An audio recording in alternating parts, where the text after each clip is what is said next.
ஏழு ஜென்ம பந்தம் மனைவி என்பது, இதில் நீ வேறு நான் வேறு யார் சொன்னது?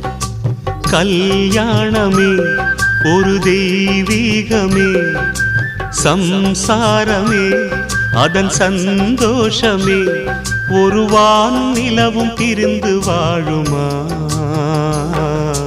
ஏழேழு ஜென்ம பந்தம் மனைவி என்பது, இதில் நீ வேறு நான் வேறு யார் சொன்னது?